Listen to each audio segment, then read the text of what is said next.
আসসালামু আলাইকুম। সবাই কেমন আছেন? আল্লাহর রহমতে সবাই সুস্থ ও ভালো আছেন। আলহামদুলিল্লাহ, আমিও আপনাদের দোয়ায় অনেক ভালো আছি। আরও একটি নতুন ভিডিও দেখার জন্য সবাইকে আমন্ত্রণ জানাচ্ছি। আশা করি আমার আজকের ভিডিও আপনাদের কাছে অনেক ভালো লাগবে। ভিডিওর শুরুতে সবার কাছে থেকে একটা লাইক চেয়ে নিচ্ছি। একটা লাইক দিয়ে পুরো ভিডিও কন্টিনিউ করবেন। আজকের ভিডিওটা স্টার্ট করছি সন্ধ্যা থেকে ওর বাবা রাত্রে আসার সময় বাচ্চার জন্য কিছু সবজি নিয়ে আসছে, সাথে বাচ্চাদের জন্য ফল নিয়ে আসছে। আম তো ওদের খুবই পছন্দ। আম ছাড়া ওরা চলে না, যেহেতু ওরা ছোটো মানুষ। আমটা ওদের বেশি প্রিয়। এখন যেহেতু সিজনাল ফল ফ্রুটস অনেক পাওয়া যায়, তো চেষ্টা করি সাধ্যমতো ওদেরকে কিছু ফ্রুটস খাওয়ানোর জন্য। সাথে ওদের সকালের নাস্তা, ওরা যেহেতু ছোটো ছোটো বান যেগুলো আছে ওগুলো খুবই পছন্দ। ওখানে ওদের ছোটো ছোটো ক্রিম থাকে, তো ওদের জন্য ক্রিম বান আনছে, আমাদের জন্য বিস্কিট, সাথে সবজি আনছে, শসা আর বরবটি। আমি ওই বিস্কিট বানগুলো কন্টেনারের ভিতর ঢুকায় রাখছি। তারপর চলে আসলাম টেবিলে। আজকে আমার শাশুড়ি মা বেড়াতে আসছে আমাদের ঘরে, তো ওনার জন্য আমি খাবার টেবিলে রেডি করে ফেলছি। তো ওরা সবাই এখন খাবে। তারপর ওদেরকে একটু আম কেটে দিচ্ছি। কোনো রান্নার ভিডিও আমি এখানে অ্যাড করিনি, যেহেতু আমি আজকে বলছিলাম আমি রাতের খাবারের পরে রান্নাঘর কিভাবে পরিষ্কার করে রাখি তা। তো ছোট্ট করে একটু আমার ছেলেদের জন্য আলু দিয়ে মাছ রান্না করছিলাম, ওগুলো একটু ভিডিও নিচ্ছি।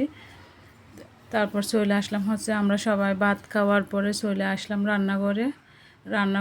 ভাত খাওয়ার পরে তো অনেক একটু থালা বাসন হয়, এগুলা তো রাত্রে রাখা যায় না। চেষ্টা করি সাধ্য মতো এগুলো যদি শরীরে এনার্জি থাকে তাহলে এগুলো ধুয়ে ফেলার জন্য। তো এগুলো আমি ধুয়ে ফেলতেছি। সাথে চুলার যে ম্যাগনেটের ছোটো ছোটো ম্যাগনেট আছে ওগুলোও নিয়ে ফেলছি। এগুলো ধুয়ে রেখে দিলে সকালে একদম শুকনো থাকে। তারপরে নতুন চুলা জ্বালানোর আগে এগুলো বসাই দিই। তারপরে আমার বেসিনটা ভালো করে ধুয়ে ফেলি। এগুলো একটু থালা বাসন রেখে দিলে হয় কি, আমার বাসায় টিকটিকি আছে, তেলাপোকার তো অভাবই নাই। ওষুধ দিয়ে কিছুদিন পর পর মরে যায়, তারপর আবার থেকে জানি হয়ে যায়। তো এগুলো রেখে দিলে এখানে থালাবাটির উপরে বসে হাঁটে কিছু থাকলে এগুলা খাই। তো এই জন্য আমি চেষ্টা করি যাতে এগুলা ধুয়ে তারপর পরিষ্কার করে রাখার জন্য। পানি একদম শুকিয়ে যায় যদি ধুয়ে রেখে দিই। তারপরে চলে এলাম আমার রেকের একটাতে আমি থালাবাটিগুলো সুন্দর করে গুছাই রেখে দিচ্ছি। ও গুছালো ঘর আমার একদমই পছন্দ না। যতটুকু চেষ্টা করি সাধ্যর মধ্যে যাতে এগুলা গুছাই ফেলতে পারি। তো আমি গোছালো একদম পছন্দ করি না। আমার ছোট্ট মেয়েকেও আমি এগুলো শিখাই যাতে ও আমার মতো গুছালো হয়, যতটুকু পারি আর কি। আপনারা বলবেন আমি কি গুছানো, এরকম বলবেন। আসলে আমার মতে আমি গুছানো। র্যাকটাও ভালো করে মুছে দিচ্ছি। এখানে 2 দিন পর পর পানি পরে একদম ময়লা হয়ে যায়। 2 দিন পর পর এটা মুছে দিতে হয়, না হয় এখানে কালচে একটা ভাব চলে আসে। এগুলো আসলে আমার দেখতে একদমই ভালো লাগে না। তো এগুলো ভালো করে মুছে দিলে আর টিকটিকি তারপর তেলাপোকা এগুলো হাঁটা চলাফেরা একদম করে না। পরিষ্কার যদি থাকে, পরিষ্কার না থাকলে কিন্তু এগুলোর উপদ্রব একদম বেড়ে যায়। এই তো এটা আমার একটা কাউন্টার টপ। এখানে আমি রান্না করে হাঁড়ি পাতিল রাখি। এটা আমার রাইস কুকারের উপরে মাঝে মধ্যে আর কি, প্রত্যেক দিন তো পড়ে না, মাঝে মধ্যে ভাত নেওয়ার সময় চামচ থেকে 2-1টা ভাত পরে নিচে পড়ে, বা রাইস কুকারের ঢাকনার উপর পড়ে। তো ওখানে টিকটিকি আসে। আর যদি এখানে কাউন্টার টপের উপরে যদি কোনো জুল টুল পড়ে বা তখনই কিন্তু টিকটিকি এখানে হাঁটা চলাফেরা করে, আমি মাঝে মধ্যে দেখি। তো এগুলো আমার একদম ভালো লাগে না, তার জন্য আমি এখানে ভালো করে মুছে দিচ্ছি। হাঁড়ি পাতিল সহ রাত্রে আমি ঘুমানোর আগে এই সব কাজ করে তারপর শুইতে যাই, না হয় আমার একদম ঘুম আসে না। তারপরে এখানেও করি, চামচের জুল টুল যদি লাগে, তো এই কারণে আমি সবখানে একদম সব টাইলস ভালো করে মুছে দিই। এরকম করে প্রত্যেক দিন যদি রান্নাঘর পরিষ্কার রাখি তাহলে আসলে মাসে বা 15 দিনে ডিপ ক্লিন করতে হয় না। সব সময় তো আমরা ডিপ ক্লিনিং করতেছি। আসলে রান্না নামক মায়াজালে যদি ফেঁসে যায় তাহলে আর নিজের সৌন্দর্য, নিজের জন্য বা একটা কাজ সময় বের করা যায় না।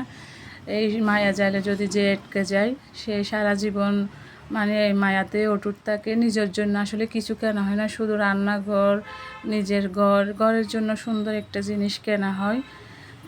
কেমনে ঘরটাকে সুন্দর করে গুছাতে পারি, সুন্দর লাগে। তারপর চলে আসলাম আমার হচ্ছে চুলায়। এটা হচ্ছে মেন, আসলে এই চুলাটা ভালো করে পরিষ্কার করতে হয়। পরিষ্কার না করলে হচ্ছে এখানে আরও বেশি তেলাপোকার উপদ্রব বেড়ে যায়।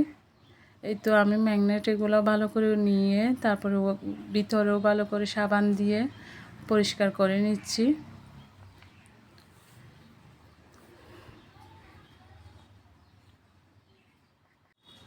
চুলাটা হচ্ছে একটা ভালো তোয়ালে নিয়ে ছোট্ট, তারপর হচ্ছে ভালো করে মুছে নিচ্ছি।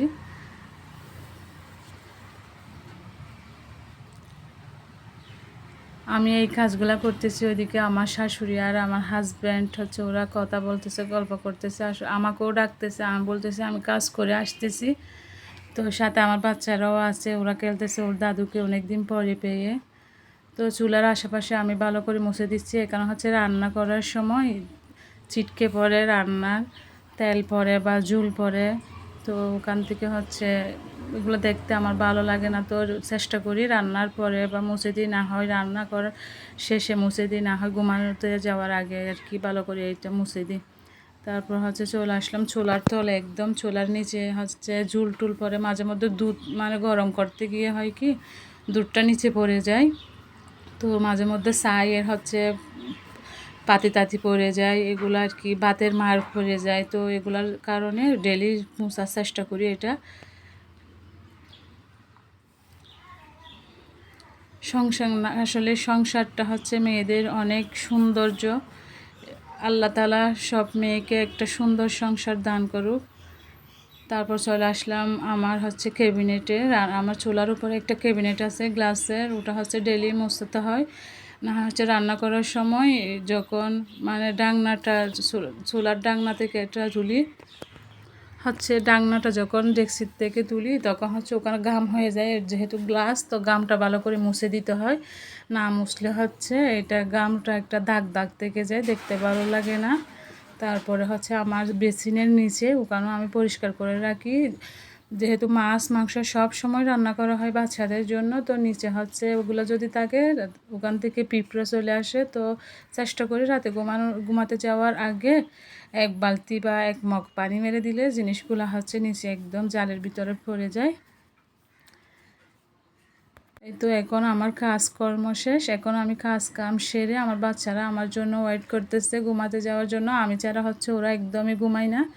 আমার হাত লাগে একজনের, আরেকজন হচ্ছে আমার হাতের উপরে শুই। তো ওরা হচ্ছে আমার জন্য অপেক্ষা করতেছে, আম্মু আসলে আমরা ঘুমাবো। আমার কাজ শেষ, এখন আমি একটা সুন্দর ঘুম দিব রাত্রে নিশ্চিন্তে। সকালে ঘুম থেকে উঠে একটা ফ্রেশ রান্নাঘর পাবো। তো তার কারণে রাত্রে